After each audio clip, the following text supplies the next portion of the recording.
নমস্কার, সকলকে আমার আন্তরিক শুভেচ্ছা অভিনন্দন ভালোবাসা জানিয়ে শুরু করছি জীবনের অনুষ্ঠান। সকলে ভালো আছেন নিশ্চয়ই। দেখুন, অবাধ্য সন্তান খুব গুরুত্বপূর্ণ একটা বিষয় বর্তমান। কারণ এই অবাধ্য কি কারণে হয়, জন্মছকের এটা আগে জানতে হবে এবং সেখান থেকে তার প্রতিকারের জায়গাও রয়েছে।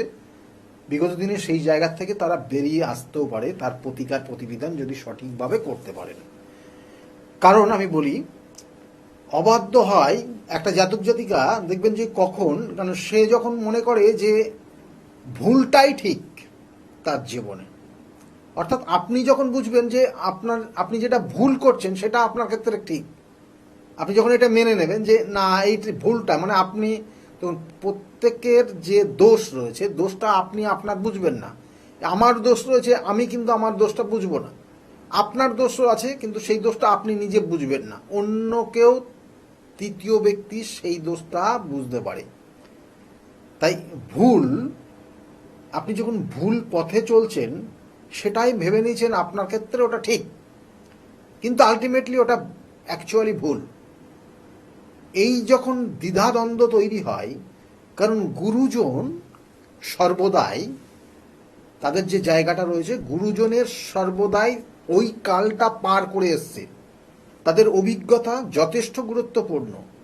সেই সময়কাল পার করে তাদের আজকে তাদের সেই বলা হয় না চুলে পাক ধরেছে, কারণ ওই সময়কাল সে তার জীবনেও ছিল।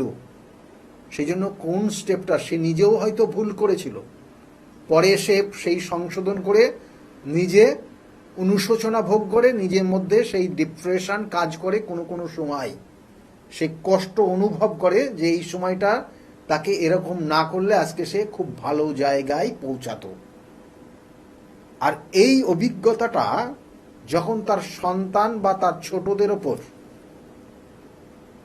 প্রয়োগ করতে যায়, তখন সেই সন্তান বা সেই ছোটরা মনে করে যেন যে তাদের ক্ষেত্রে এটাই ঠিক, বাবা মা যেটা বলছে সেটা ভুল।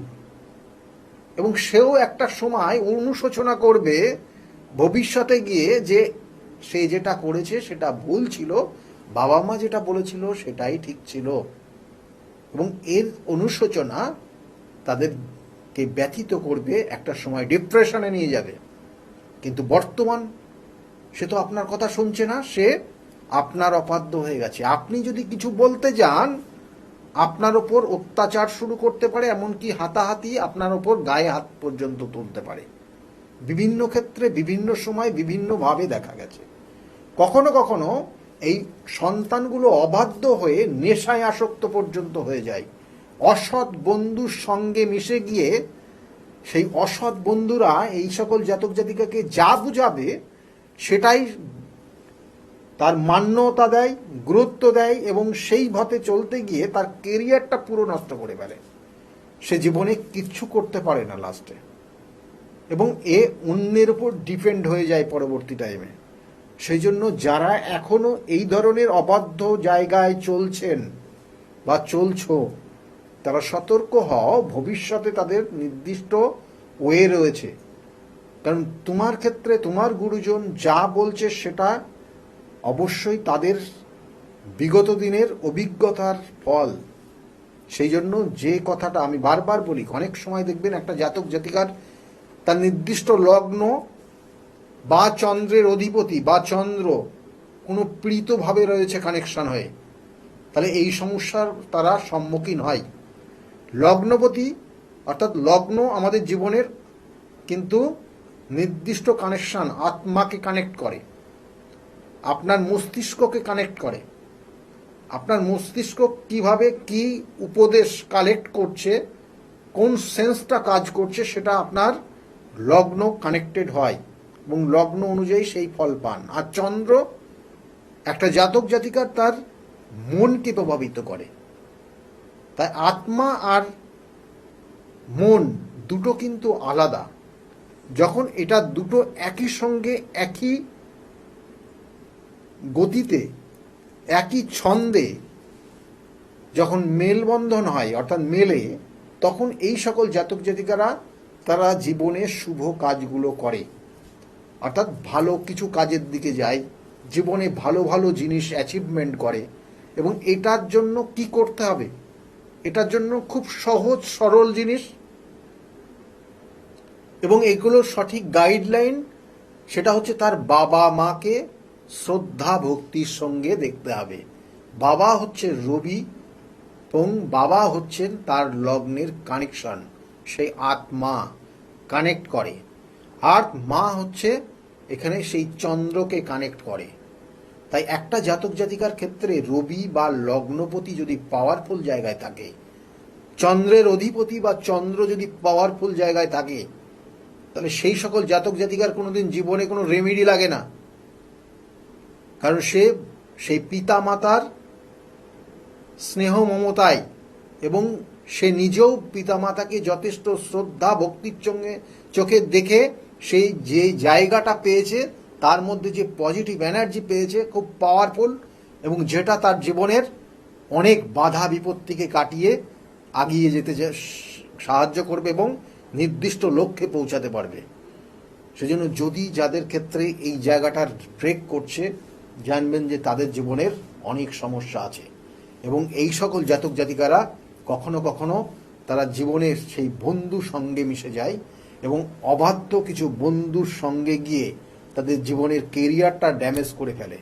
সেক্ষেত্রে মেয়ে বন্ধু হতে পারে, ছেলে বন্ধু হতে পারে, তার অনেক সময় তার বয়সের থেকে অনেক বেশি বয়স্ক কোনো জাতক বা জাতিকা, তাদের সঙ্গে বন্ধুত্ব করে সে জীবনে নষ্ট পর্যন্ত হয়ে যেতে পারে।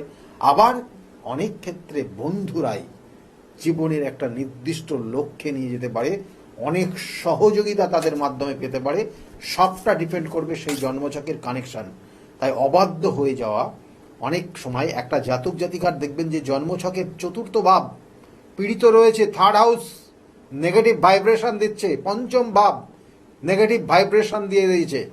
এই সকল জাতক জাতিকারা কম বয়সে নেশায় আসক্ত হয়ে যাবে এবং এমন কিছু নেশায় আসক্ত হয়ে যাবে সম্পত্তি পর্যন্ত বিক্রি করতে দিতে হয়ে যেতে পারে। পৈতৃক সম্পত্তি বিক্রি করে এই সকল জাতক জাতিকারা তাদের নিজের চাহিদা মেটাতে যাবে এবং তখন গিয়ে হয়ে যাবে কি সমস্যা, এবং সে হয়ে যাবে চরম অবাধ্য। এবং তার কারণে এদের দ্বারা তার গুরুজন যারা রয়েছে, বাবা মা, তারা অত্যাচারিত হবে দিনের পর দিন। এবং এটা খুব কম পার্সেন্টেজ রয়েছে বর্তমানে, এটা দিন দিন বাড়তে পারে। এবং তার কারণ কিন্তু এগুলো সঠিক প্রতিকার প্রতিবিধানও আছে। আমি বারবার বলি, কিছু প্রতিকার, কিছু প্রতিবিধান, কিছু গাইডলাইন জীবনকে পরিবর্তন করতে পারে। বহু মানুষ বহু ক্ষেত্রে এইভাবে ভুগছেন এবং তাদের ক্ষেত্রে তাদের নির্দিষ্ট সেই স্টুডেন্টরা, সেই ছাত্রটা, সেই জাতকের ভবিষ্যৎ পুরো নষ্ট হয়ে যাচ্ছে। সে কিন্তু তার মাইন্ডেই নিচ্ছে না সে কি করলে তার জীবনের শুভ জায়গাগুলো পাবে। তার ভবিষ্যৎ কোনো পরিকল্পনা থাকে না এদের। ভবিষ্যতের যে চিন্তা ভাবনা, যে কি করলে কি হবে, ভবিষ্যৎটা তাদের কি, এই মুভমেন্টটা অনেক সময় থাকে না। এরা অনেক সময় খুব সহজ সরলতার মধ্যে দিয়ে জীবন কাটায়, অত কিছু ঘোর পেছে, অত অনেক কিছু বোঝে না, কিন্তু বোঝে বন্ধু। এবং ওই বন্ধু যেভাবে পরিচালনা করে এই জাতক জাতিকারা সেইভাবে পরিচালিত হয়ে গিয়ে তাদের সর্বশান্ত পর্যন্ত তারা নিজেরা হয়ে যায় এবং নিজের কেরিয়ারটা সর্বশান্ত করে ফেলে। সেই জন্য এগুলো আবার বলছি, সঠিক কানেকশন রয়েছে। অনেক সময় জন্মছকের চন্দ্র কেতু যুক্ত হয়ে যায়, চন্দ্র রাহু যুক্ত হয়ে যায়, কখনো গ্রহণ দোষ রয়েছে আপনার জীবনে বা আপনার সন্তানের, কোনো কিছু হতে চাইছে না, বন্ধু সঙ্গই রয়েছে, বন্ধুদেরকে হেল্প করার জন্য এক পায়ে খাড়া, নিজের খাবারটা পর্যন্ত ঠিক মতো খায় না। তাহলে এই জাতক জাতিকার জীবনের যে নির্দিষ্ট লক্ষ্য, এ সকল ভুলে যায় এবং চরম অশান্তির মধ্যে চলে যায় এক সময়। কখনো কখনো চরম নেশা, কখনো কখনো চরম কিন্তু তাদের পরবর্তী জীবনযাপন নষ্ট হয়ে যায়। একটা কর্ম পেতে গেলে দেখা গেল অনেক সময় গুরু চণ্ডাল দোষ, আপনারা জানেন এই সকল জাতক জাতিকারা গুরু চণ্ডাল দোষের কারণে, এর শুভত্বও রয়েছে কিন্তু এর অশুভত্ব কিন্তু খুব মারাত্মক, জীবনটা একদম তছনছ করে যায় এই গুরু চণ্ডাল দোষ। অর্থাৎ গুরু বৃহস্পতি, তার সঙ্গে চণ্ডাল রাহু যে কানেকশন, সেটা গুরু চণ্ডাল বলা হয়। এবং এই গুরু চণ্ডাল দোষ, গুরুজন যারা থাকে, এমনকি কর্মক্ষেত্রের বসেস পর্যন্ত তার কথা শুনতে এরা অবাধ্য হয়ে যায়। কর্মক্ষেত্র একাধিক পরিবর্তন পর্যন্ত করতে হয় এদের। এবং এরা যা বলবে আজকে হ্যাঁ তো হ্যাঁ, না তো না। কখনো কখনো মাঙ্গলিক দোষ, লগ্ন মাঙ্গলিক, এই সকল জাতক জাতিকারা অবাধ্য হয়। কারণ এই লগ্ন মাঙ্গলিক, তার সে জীবনে যা বলবে সেটাই ফাইনাল, ওটাই ফাইনাল সিদ্ধান্ত। সে যদি কোনো কারণে ভুলক্রমে বলে দেয় যে সূর্য পশ্চিম দিক থেকে ওঠে, মানে হ্যাঁ পশ্চিম দিক থেকেই ওঠে, আপনি তাকে কখনো সেই ভুল সংশোধন করাতে পারবেন না। এই রকম ধরনের হয় এক একটা জাতক জাতিকার তার জন্মছকের নেগেটিভ ভাইব্রেশনের কারণে। আবার বলছি, কারণ সে কিন্তু তার যে পরিচালনা, তার যে কর্মকাণ্ড, তার যে অ্যাক্টিভিটি, তার যে নেচার, সবটা ডিপেন্ড করে 27টা নক্ষত্র, 12টা রাশি, 9টা গ্রহের সমন্বয়ে। এবং সেই 360 ডিগ্রির মধ্যে তাদের অবস্থান এবং সেই স্প্যান, নির্দিষ্ট কানেকশন, নির্দিষ্ট ডিগ্রিগত, পয়েন্টগত, নক্ষত্রগত কানেকশন, তাদেরকে এইভাবে তাদেরকে কিন্তু ধাবিত করায়। এবং কখনো কখনো ভালো জায়গায় নিয়ে যায়, কখনো কখনো খারাপ। আর সেই খারাপটা নিয়ে আজকে আলোচনা করছি, যে অবাধ্য হয়ে যাচ্ছে আপনার সন্তান। তাহলে সেইখান থেকে বের করে নিয়ে আসার জন্য কিন্তু নির্দিষ্ট কানেকশন রয়েছে। আমি বারবার বলি যে কিছু কিছু প্রতিকার প্রতিবিধান কখনো কখনো নির্দিষ্ট স্থানকাল পাত্র বিশেষ হয়।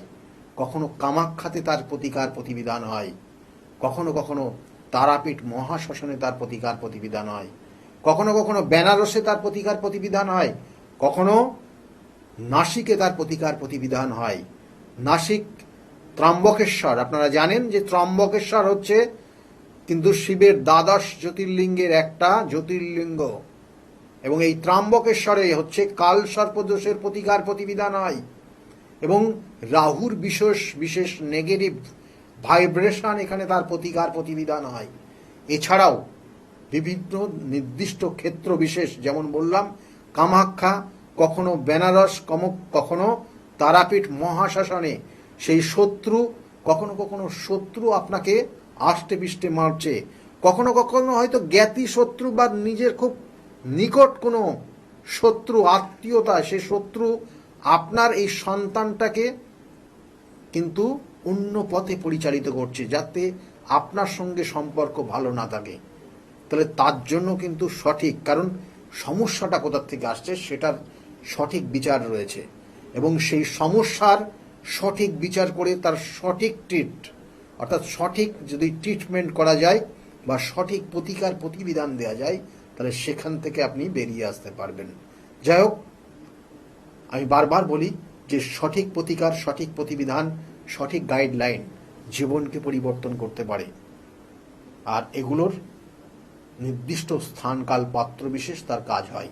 আর প্রত্যেক অমাবস্যা তিথিতে নিজ গৃহ মন্দিরে, আপনারা জানেন, সেক্ষেত্রে বহু মানুষ আসেন তার প্রতিকার প্রতিবিধান করানোর জন্য। সেজন্য কখন কোথায় আমি থাকছি নির্দিষ্ট স্কলে লেখা থাকছে, সেই নির্দিষ্ট জায়গাগুলো বিশেষ যদি আপনারা কোনো কাজ করাতে চান, তাহলে অবশ্যই বুকিং নাম্বার বলে যে নোট ডাউন করা রয়েছে, সেই বুকিং নাম্বারে ফোন করতে পারেন। কারণ আমি বারবার বলি, প্রতিকার প্রতিবিধান এবং সঠিক গাইডলাইন জীবনকে পরিবর্তন করতে পারে। বিগত দিনে বহু মানুষ তাদের প্রতিকার প্রতিবিধান করে আজকের জায়গায় দাঁড়িয়ে ভালো রয়েছে। যে সকল মানুষগুলো খুব কঠিন সময়ের মধ্যে এসেছিল, তারা আজকের জায়গায় দাঁড়িয়ে ভালো রয়েছে। তাদের মুখ থেকে শুনুন তারা কতটা ভালো রয়েছে আজকের জায়গায় দাঁড়িয়ে। শুনতে থাকুন। এবং তার সঙ্গে সঙ্গে বলবো যে আপনাদের সকলের আগামী দিনগুলো প্রত্যেকের খুব ভালো যাক, শুভ হোক, এই শুভকামনা রইল। সকলে খুব ভালো থাকবেন। নমস্কার। ডক্টর গৌতম শাস্ত্রী আর 5 জন অ্যাস্ট্রোলজারের থেকে কেন তিনি আলাদা? স্বাভাবিকভাবে আপনাদের মনে এই প্রশ্ন আসতেই পারে। দূর দূরান্ত থেকে নানান সমস্যায় জর্জরিত মানুষ ছুটে আসে তার কাছে। গ্রহদোষ হোক কিংবা কাল সর্পদোষ, অথবা ধরুন মাঙ্গলিক দোষ কিংবা অন্য যে কোনো সমস্যা।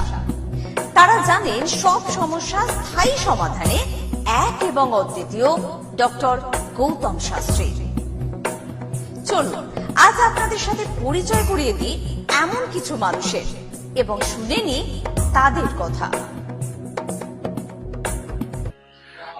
আমি দাদার কাছ থেকে কথাগুলো শুনছিলাম, শুনতে শুনতে দাদা আমাকে হঠাৎ করে থামিয়ে দিতে বললেন এবং দাদা বলছেন যে আমার কথাটা আগে শুনুন। সত্যিকার ওনার কথাটা আগে কিন্তু শুনতে হবে, সেই জন্যই আমি আবার দাদার কাছ থেকে শুনতে চাইবো যে আচ্ছা দাদা, আপনার মনে কি কোনো ক্ষোভ ছিল, কোনো অসন্তোষ ছিল, যে কারণে আপনি সব বাধা পেরিয়ে ডক্টর গৌতম শাস্ত্রীর কাছে এসেছেন? আমি একজনের কাছে গিয়েছিলাম, নাম প্রকাশ করব না, কিন্তু খুব বলে যে ভালো ভালো ভালো, মানে নিজের সম্বন্ধে অনেক ভালো একটু বাড়িয়ে বলে আর কি, কিন্তু কার্যক্ষেত্রে সেটা হয় না। আমি প্রোগ্রাম দেখে আমিও গেলাম, যাওয়ার পরে আমাকে বলে এই প্রতিকার লাগে, প্রতিকার করলাম, দেখলাম প্রতিকার করার পরে এবার আমাকে একটা নিয়ম ছিল, সেই নিয়মটা হওয়ার পরে আমি বললাম, ফোন করলাম, ফোন ধরে না, ফোন করলে ফোন ধরে না। যাই হোক, সে জানি আমার পয়সাটা জলে গেল। এবার একদিন আমার মেয়েকে স্কুল থেকে নিয়ে এসেছি 2:35 নাগাদ, 2:30 প্রোগ্রাম হচ্ছে। প্রোগ্রামটা ভালো পছন্দ হলো, আমি ফোন লাগালাম। সেই দিনকে ফার্স্ট দেখলাম আমার মানে ভবিষ্যতে কি হয়েছে না হয়েছে সঙ্গে সঙ্গে আমার 3-4টে কথা সঠিক বললো। সেদিনকে ছিল মঙ্গলবার, আমি বললাম দেখাবো, বলে আজকে মঙ্গলবারে হয়ে যাবে। আমি চলে এলাম সঙ্গে সঙ্গে স্যারের কাছে। যখন আমি আলোচনা করছি বসে, স্যার বললো এই প্রোগ্রামটা দেখলাম না কিছুক্ষণ আগে। আমি হ্যাঁ স্যার, আমি 2:35 আমি প্রোগ্রাম দেখেছি, রাত্রিবেলায় আবার এসেছি 8:30টার সময়। স্যারকে আবার দেখালাম কালীঘাটে, মানে একটা রাজবাড়ি না কি ওইখানে দেখালাম, হ্যাঁ ওখানে দেখালাম। স্যার আমাকে যেগুলো বললো সবগুলো ঠিক, মানে আপনার পাস্ট কি হয়েছে না হয়েছে সব কিন্তু বলেছেন ডক্টর গৌতম শাস্ত্রী, এবং আপনার ডেটা নিয়ে। আপনার সঙ্গে কিন্তু ডক্টর গৌতম শাস্ত্রীর আগে কখনো দেখা হয়নি, ওই প্রথম কিন্তু দেখা হয়েছিল, তাই কি? সেটা বলুন দর্শকদের। আমার কথা হচ্ছে, আমি টিভিতে দেখলাম, দেখার পরে ভালো লাগলো প্রোগ্রাম দেখে আমি সঙ্গে সঙ্গে ফোন করলাম। এত ভালো প্রোগ্রাম, এত ভালো কথা বলে, আমার খুব ভালো লেগেছে। আমি সেই দিনকেই রাত্রিবেলা কালীঘাটে দেখালাম। দেখানোর পরে আমাকে বললো এইটা লাগবে। আমার ঠিক আছে, তোমার ব্যবসা চলছিল, ব্যবসা একটু প্রবলেম হয়েছে, আমার কাছে আসবে, প্রতিকার করে দেবো, ঠিক হয়ে যাবে। আমি খুব খুশি। আমাকে তারাপীঠেও যেতে বলেছিল, আমি বললাম তারাপীঠ আর যাবো না, আপনার বাড়িতে রত্নন্দী কালী পুজোয় যাবো। আমি খুব খুশি, আমার কাজ হয়েছে, মানে হয়েছে বলে আগে কাজ করিয়েছি। আচ্ছা আচ্ছা, এবার তা বলে আরো কাজ আছে, আমার কাজ আছে, 8:30 অব্দি, রাত 8:30 থাকতে হবে। মানে এটা কি আমার সঙ্গে স্বীকার করবেন দাদা যে ডক্টর গৌতম শাস্ত্রীর কাছে এলে সাকসেসটা হাতের মুঠোয় পাওয়া যায়? ফার্স্ট টাইম তো এলাম আমি। এর আগে কাজ করিয়েছেন আপনি? না না, স্যারের কাছে করিনি, অন্য জায়গায় করেছি। আপনার মধ্যে কি এতে আশা জাগছে? স্যার আমাকে যেটা বলেছে অরিজিনাল কথা বলেছে, আমার ভবিষ্যতে কি হয়েছে না হয়েছে সবই বলেছে। আমার ভালো লেগেছে, নির্দ্বিধায় আমি চলে এসেছি। তবে এখানে আসলে আশা করি ভালো লোকে, আমি তো এসে দেখলাম যে ভালো, লোকেরা আসুক, ভালো সার্টিফিকেট পাবে। ধন্যবাদ আপনাকে। আচ্ছা, এবার দিদির কাছে চলে যাই। দিদি, আপনার নামটা বলুন। আমার নাম দীপ্তি মণ্ডল। দীপ্তি মণ্ডল কোথা থেকে আসছেন? পাটানগর থেকে আসছি। পাটানগর থেকে দীপ্তি মণ্ডল আজকের এই শুভ দিনে রটন্তী কালী পূজা উনি চলে এসেছেন। মনের মধ্যে কি কোনো কিছু আছে যে এমন কিছু যে আজকের এই দিনটা আমি কাজে লাগাবো, আজকের এই শুভ দিনটা আমার জীবনের খুব মহত্বপূর্ণ গুরুত্বপূর্ণ দিন, সেই বিষয়ে কি আপনি কিছু বলতে পারবেন? হ্যাঁ, আজকের দিনে আমরা অমাবস্যা, একাদশী, পূর্ণিমা আমরা এমনি পালন করি, মানে সেই হিসাবে এই দিনটা তো খুবই ভালো। তো আমার এখানে আসা তাৎপর্যটা আমি শুনতে চাইছি। তাৎপর্যটা হচ্ছে, আমার হাজবেন্ড ওই ফোনে ওনাকে ফোন করেছিলেন। ফোন করার পরে উনি বিগত 4 বছর আমাদের কি ক্রাইসিসের মধ্যে আমরা চলছি সেটা সঠিক বলে দিল একবার ফোন করতেই। এবং ওর ডেট অফ বার্থটা নিয়ে ওনার যে চার্টটা বার করেছিলেন, বার করে উনি পারফেক্ট আমাদের জীবনধারাটা বলে দিতে পারলো। তো ওনার বলাতে আমারও খুব ভালো লাগলো। ও বলল যে দেখো, এরম কিন্তু এমনটা কেউ বলতে পারেনি, কিন্তু ইনি পুরো ডিটেলসে বলে দিল যে আমরা কি সমস্যার মধ্যে চলছি, আমাদের কি হচ্ছে না হচ্ছে, তাহলে এনাকেই একবার দেখাই। সঙ্গে সঙ্গে ওই জন্যই মানে ফোন করে ওই দিনকেই দেখিয়েছি। তা উনি বললেন যে তোমার একটা রেমেডি দিতে হবে। তো রেমেডিটা দেওয়ার জন্য বলল যে আপনি এখানে এসে পরের সপ্তাহে নিয়ে যেতে পারেন, না হলে আমি 10 তারিখে যাব তারাপীঠে, ওখানেও আপনারা আসতে পারেন, না হলে 18 তারিখে অমাবস্যা, মৌনী অমাবস্যাতে আমার বাড়িতে ক্রিয়া হবে এবং হোমযজ্ঞ হবে, ওখানে যদি আসতে পারেন ওখানেও এসে ধারণ করতে পারেন। তখন আমরা সিদ্ধান্ত নিলাম যে এখানেই আমরা আসবো, আপনার বাড়িতেই আসবো। তাই আমরা আজকে এসেছি। আজকে ওর ক্রিয়া হয়েছে এবং ওইটা ধারণ করিয়েছেন এবং পরবর্তী হোমযজ্ঞে হবে, সেটা দেখার অপেক্ষায় আছি। এবারে দেখি কি হয়, পড়ার পরে বিশ্বাস নিয়ে তো করছি। কিন্তু একটা ডেটাতে doctor Gautam Shastri last 4 years past history বলে দিয়েছে। এটা কিন্তু যথা কথা নয়, একেই বলে হচ্ছে কারিশমা। একদম এই জন্যই ওনাকে আমার ভালো লেগেছে যে চলো ওনার কাছেই চলো। এরকমটা তো কেউ এরকম তো বলতে পারিনি, কিন্তু ইনি ডিটেলসে বলে দিল যে আমাদের কি কি সমস্যার মধ্যে দিয়ে যাচ্ছি, কি কি হচ্ছে, আমাদের কি হয়েছে, সব বলে দিতে পারলো। যে একটা ডেট অফ বার্থ নিয়ে এভাবে বলে দেওয়াটা মুখের কথা নয়। তাহলে তুমি এত তো অনেক জায়গায় গেছো, তাহলে চলো ওখানেই চলো, দেখো কি হয়। ক্ষুদ্র একটা ডেটা তা থেকে বলে দেওয়া সত্যি অসম্ভব ব্যাপার। এই অসম্ভবকে সম্ভব করেন ডক্টর গৌতম শাস্ত্রী। হ্যাঁ, উনি তারাপীঠ মহাশ্মশানে গিয়ে মহাযজ্ঞ করেন, উনি কামাখ্যায় গিয়ে মহাযজ্ঞ করেন। এই অমাবস্যাগুলোতে কিন্তু আপনারা ওনাকে পাবেন তারাপীঠ মহাশ্মশানে, ওনাকে পাবেন কামাখ্যায়, ওনাকে পাবেন কঙ্কালীতলায়, বিশেষ প্রয়োজনে বেনারসে। বিভিন্ন অমাবস্যায় কিন্তু গুরুত্ব অনুযায়ী, তার তথ্য অনুযায়ী তিনি চলে যান এইসব স্থানে এবং গিয়ে কিন্তু কঠিন থেকে কঠিনতর তন্ত্রক্রিয়া গুরুত্ব সহকারে করেন আপনাদের জন্য। বলছে ওর খুব শরীরটা ভালো থাকে না, তারপরে ওর চাকরি তো বলে আসতে পারে, বাধা আসতে পারে, বদনাম আসতে পারে চাকরি ওইখানে। তারপরে ওর মাঙ্গলিক দোষ আছে একটু, আর অনেক কটা দোষ আছে, স্যার গুলো কাটিয়ে দেবে। কিছু কথা না বলা যায় না, ঝর্ণাদি কিন্তু সেই কথাগুলো বলতে চাইছেন না। এগুলো সিক্রেট রাখাই প্রয়োজন, কেননা ব্যক্তিগত কিছু সমস্যা থাকে, যে সমস্যার কথা একমাত্রই ডক্টর গৌতম শাস্ত্রী জানেন। প্রত্যেকেই ওই জন্য কিন্তু এখানে আসছেন। যেখানে কিছুই সম্ভাবনা থাকে না, সেখানে কিন্তু সম্ভাবনার আশার আলো জাগান এবং বাস্তবে সেটা পরিণত করেন ডক্টর গৌতম শাস্ত্রী। হয়েছে এই হয়েছে, আবার আমার বৌমা ভালো হয়েছে। আমার কাকা শ্বশুর টশুর বাড়ির থেকে না সব বৌমা টোমারা সবাই আসে, সবাই এসে উপকার হয়েছে। তা ওদের সাথে আমার বৌমাকেও পাঠিয়েছিলাম। বৌমার বাচ্চা দুবার ওরকম হয়েছিল বলে স্যারের কাছে এসেছিলাম। এখন বৌমার মেয়ে হয়েছে, তাই এখন সব ভালো আছে।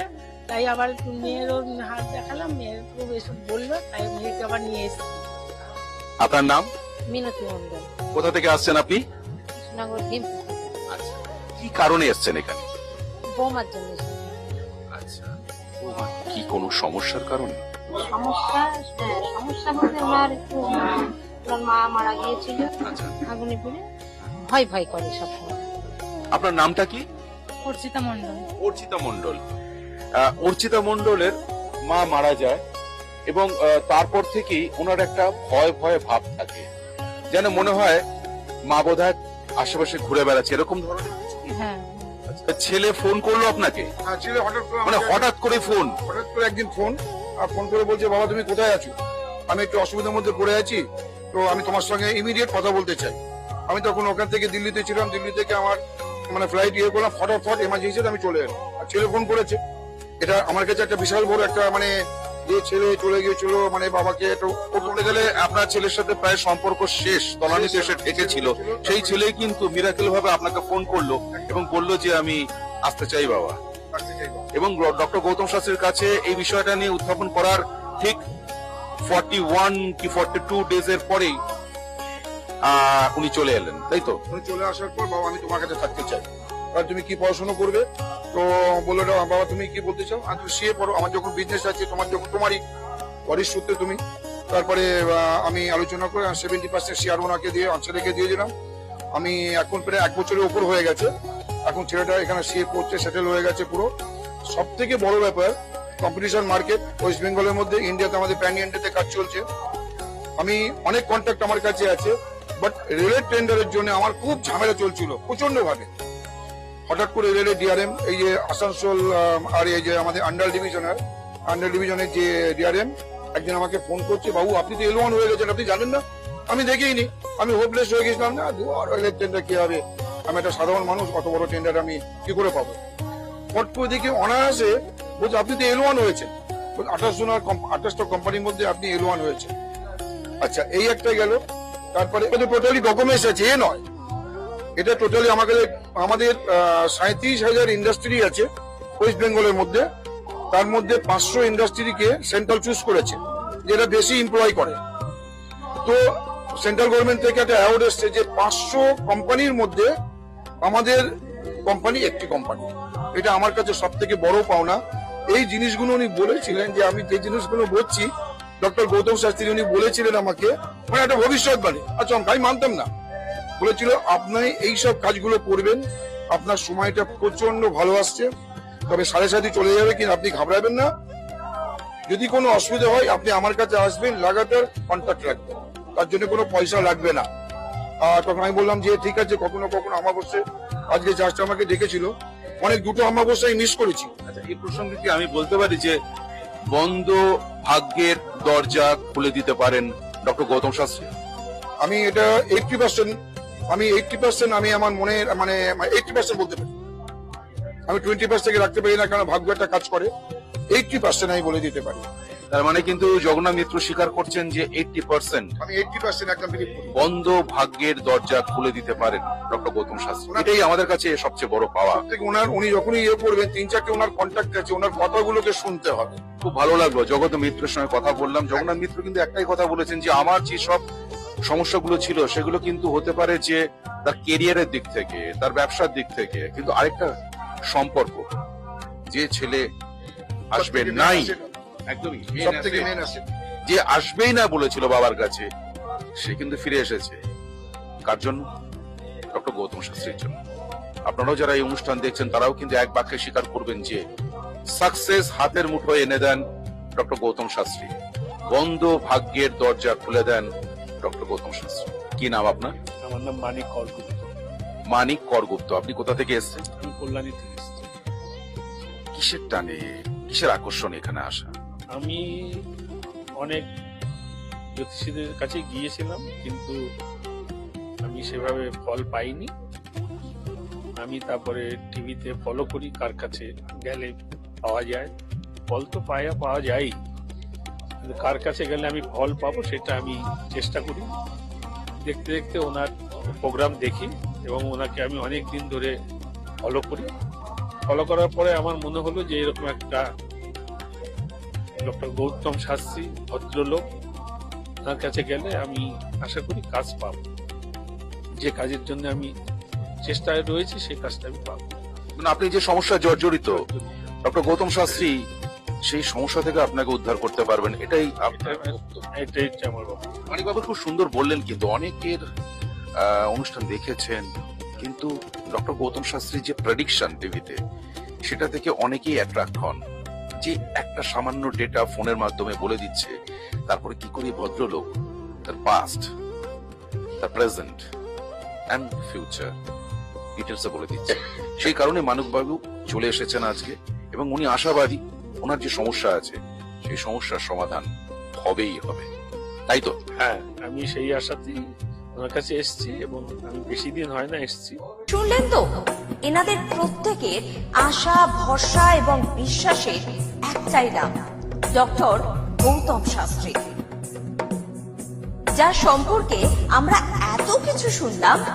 চলুন এবার দেখে নিই তিনি কি বলছেন। সত্যি শুনলে আমার এমনিতেই ভালো লাগে যে দাদা আমার এই সমস্যাটা ছিল, আমি এখান থেকে বেরিয়ে আসলাম, আমার ভালো হয়ে গেছে, আমি চাকরি পেয়েছি, আমার সন্তান হচ্ছিল, সন্তান এসছে, আমার চাকরিটার জন্য খুব সমস্যা ছিল, আমি চাকরি পেয়ে গেছি, আমার প্রমোশন পেয়ে গেছি, আমার বাড়ি একটা কেনার দরকার ছিল, বারংবার বাধা হচ্ছে, বাড়ি পেয়ে গেছি, আমার স্বামী স্ত্রীর মধ্যে প্রচন্ড সমস্যা ছিল, বর্তমানে আমরা এখন খুব ভালোভাবে আছি, পরবর্তীতে বিভিন্ন ধরনের প্ল্যানিং রয়েছে কিভাবে কি করা যায়।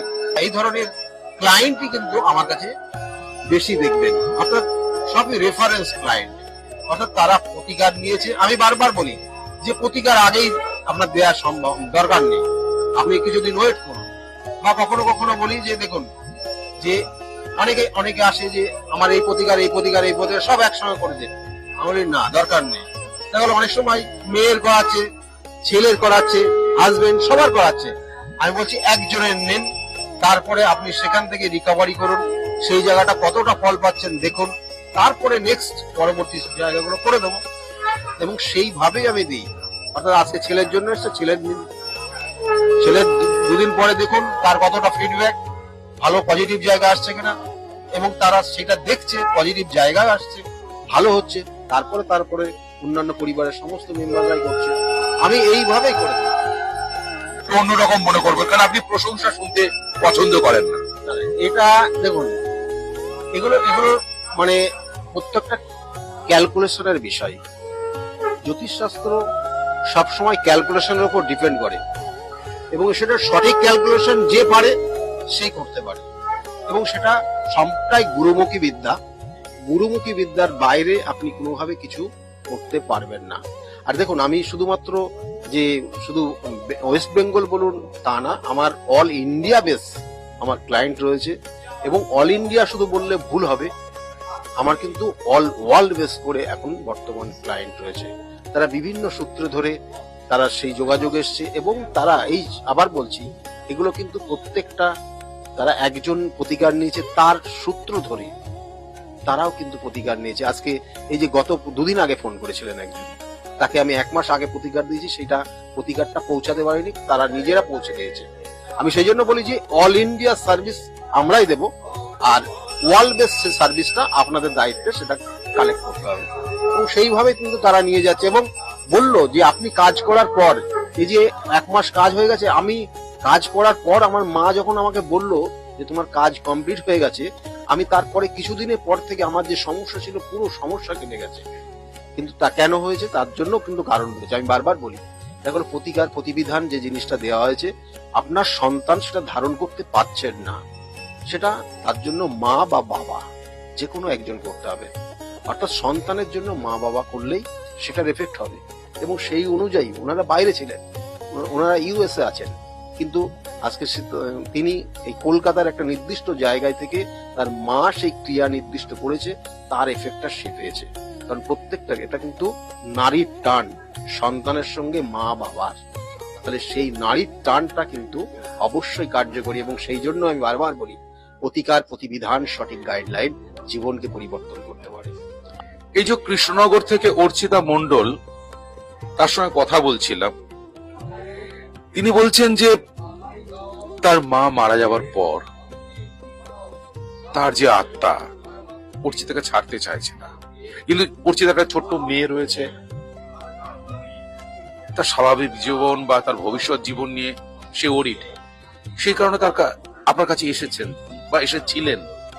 আজকে সেই জায়গা থেকে, সেই উপদ্রব থেকে সে কিন্তু মুক্ত।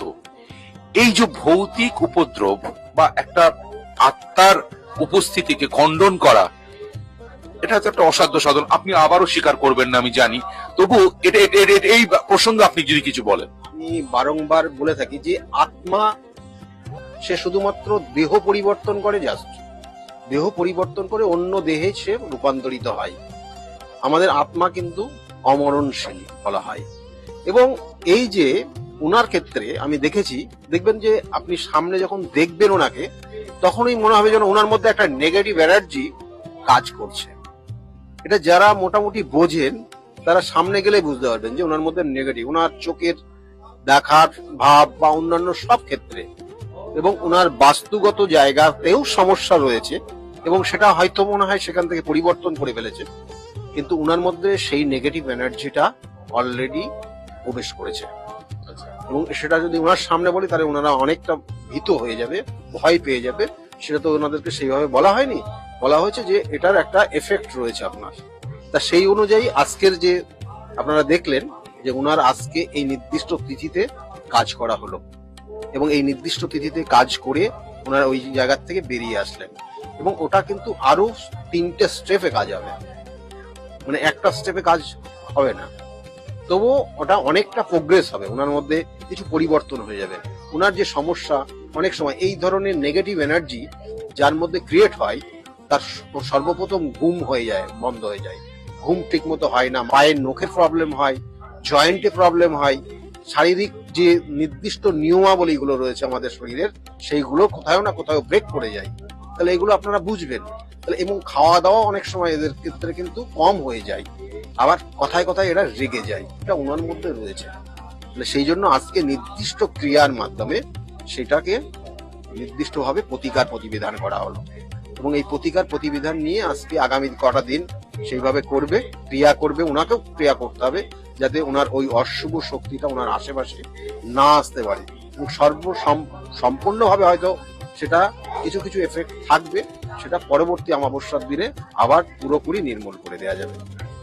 আরেকজন ভদ্রমহিলার সঙ্গে কথা বলছিলাম, তিনি বললেন যে আমার মেয়ের চাকরি এবং চাকরি পাওয়ার পর তার প্রমোশন, সেটা কিন্তু স্যারের হাত ধরেই হয়েছে। এটা কি করে সম্ভব? চাকরি তো পেয়েছে ঠিক আছে, তারপর তার প্রমোশন, যেখানে প্রমোশনটা হবার নয় সেই প্রমোশন সে পেয়ে গেল, তার কৃতজ্ঞতা স্বরূপ আজকের এই তিথিতে সে পুজো দিয়ে দিয়েছে। কিছু কিছু ক্ষেত্রে দেখা গেল তার প্রতিভা রয়েছে, কিন্তু সেই প্রতিভা সে সঠিকভাবে কাজে লাগাতে পারে না।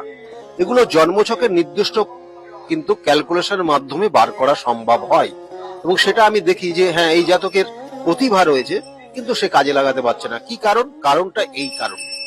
তাহলে কারণ আমি যখন বললাম এবং ব্যাখ্যা করলাম এবং যখন বিস্তারিত বলতে থাকলাম, তখন বললো হ্যাঁ আমার এটাই হচ্ছে। তখন ওই সেই নির্দিষ্ট পয়েন্টটা জাস্ট প্রতিকার প্রতিবিধান মানে ক্যালকুলেশন ফার্স্ট।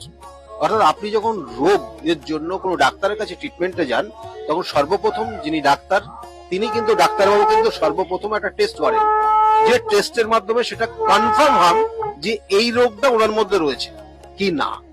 এবং টেস্টে যখন রিপোর্ট আসে হ্যাঁ, তার মানে তখন তারপরে তার উপরে কিন্তু সঠিক মেডিসিন দেন। ক্ষেত্রেও কিন্তু দায়ী জ্যোতিষশাস্ত্র সঠিক ক্যালকুলেশন দেয়, তার সঙ্গে সঙ্গে বিভিন্ন যে ক্রিয়া, বিভিন্ন যে প্রতিকার, সেগুলো তার সঠিক ট্রিটমেন্ট, সঠিকভাবে তার ক্রিয়ার মাধ্যমে সেখান থেকে সে বেরিয়ে আসছে। এবং সেটাই তাই আমি করে থাকি, এবং সেটা গুরুর হাত ধরে শিখেছি এবং সেটা করে যাচ্ছি।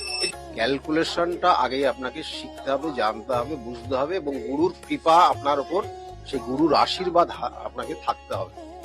তারপরেই আপনাকে এই কাজগুলো সঠিকভাবে করলে আপনার কাজে লাগবে এটা। আর তার সঙ্গে সঙ্গে শুনুন, আপনাকেও নিজেকে সেই জায়গা, অনেস্ট জায়গাটাকে আনতে হয়। আপনাকে বিভিন্ন ভাবে বিপথে পরিচালিত করার বিভিন্ন ধরনের শক্তি রয়েছে, সেই শক্তি সম্পূর্ণভাবে বিভিন্ন ভাবে আপনাকে কাজ করবে, যেই শক্তি আপনাকে যাতে বিপথে পরিচালিত করে। কিন্তু আপনি যদি নির্দিষ্ট লক্ষ্যে থাকেন এবং আপনি যদি নিজেকে অনেস্ট রাখতে পারেন, দেখবেন যে সঠিকভাবে আপনি যে যাই করছেন সেটা সঠিকভাবেই হচ্ছে এবং তারা উপকৃত হচ্ছে, এবং সেটাই আমি করে থাকি জাস্ট। এবং আরেকটি পরিবারের সঙ্গে কথা বললাম, তারা কিন্তু বলছে তার মেয়ে পড়াশোনা একদমই ভালো ছিল না, মাথায় ঢুকতো না, এবং পরীক্ষায় সে অকৃতকার্য হয়েছে। সেখান থেকে কিন্তু স্যারের কাছে আসার পর আজকে সে মেয়ে জয়েন্টে চান্স পেয়েছে এবং সে কিন্তু খুব ভালো দিকে যাচ্ছে। সত্যি এটা কিন্তু সবার সঙ্গে সঙ্গে মিডিয়ার যেমন প্রাপ্তি, সাধারণ মানুষ আম জনতারও প্রাপ্তি। কিছু কিছু সমস্যা থাকে যেগুলো সাময়িক হয়, আমি তার জন্য প্রতিকার প্রতিবিধান দিই না। অনেক ক্ষেত্রে আমি দেখবেন যে প্রতিকার প্রতিবিধান দিই না বলে তারা হয়তো একটু রেগে যায় যে আসলাম, আমার একটা প্রতিকার দরকার ছিল, দিল না। আমি দেখছি তার প্রতিকার দরকার নেই। একদমই ঠিক। আমার সঙ্গে কিন্তু আরেকজনের কথা হয়েছে, তিনিও বলেছেন কাউন্সিলিং এর মাধ্যমে কিন্তু তার সমস্যার সমাধান হয়েছে। প্রতিকার দরকার নেই আপনার। আমি কয়েকটা উপদেশ দিয়েছি, আপনি ওটা মেনে চলুন, তাতেই আপনার এখান থেকে বেরিয়ে আসতে পারবেন। আমি সেইভাবেই কিন্তু গাইড করি মানুষের। আর বিভিন্ন ক্ষেত্রে বিভিন্ন ধরনের সমস্যা, গ্রহগত সমস্যা, কিছু কিছু ক্ষেত্রে শত্রুর দ্বারা ক্ষতিগ্রস্ত হয়ে যাওয়া, দেখবেন অনেক সময় দেখা গেল তার মধ্যে প্রতিভা রয়েছে কিন্তু জ্ঞাতি শত্রু, কিছু কিছু শত্রু সেই জাতক জাতিকাকে এমন জায়গা করে দিয়েছে সে যাতে আর উঠে না বসতে পারে। তাহলে এগুলো শত্রুতার কারণে কখনো হয়, কখনো কখনো জেলাসি, যেটা হিংসার কারণে হয়। তাহলে সেইগুলো কিন্তু ক্যালকুলেশন, সেটাও জানা যায় যে এর ক্ষেত্রে ওইটার জন্য হচ্ছে কিনা, এবং সেই ক্ষেত্রে সেই ভাবেই তাকে মানে গাইড করা হয়, এবং সেই গাইড মেনে চললে পরে তার জায়গা থেকে বেরিয়ে আসতে পারে সে। কত সহজে সাবলীল ভাবে কিন্তু তিনি বলছেন কিন্তু তার কাজটা অতটা সহজ বা সাবলীল নয়। কঠিন যেমন সমস্যা আপনাদের আছে, এই ক্রিয়াও কিন্তু কঠিন থেকে কঠিনতর, কিন্তু উনি তার সমাধান করেন। তার জন্যই আপনাদের সকলের প্রিয় ভালোবাসার মানুষ স্যার ডক্টর গৌতম শাস্ত্রী। তাহলে আর দেরি কেন, চটপট ফোন করুন 9836410969 অথবা 8335805241 এই নাম্বারে। শুধুমাত্র একটি ফোন, যা পাল্টে দিতে পারে আপনার গোটা জীবন। জ্যোতিষবিদ, বাস্তুবিদ, হস্তরেখা বিশারদ ও spiritual guide doctor Gautam Shastri, এক এবং অদ্বিতীয়।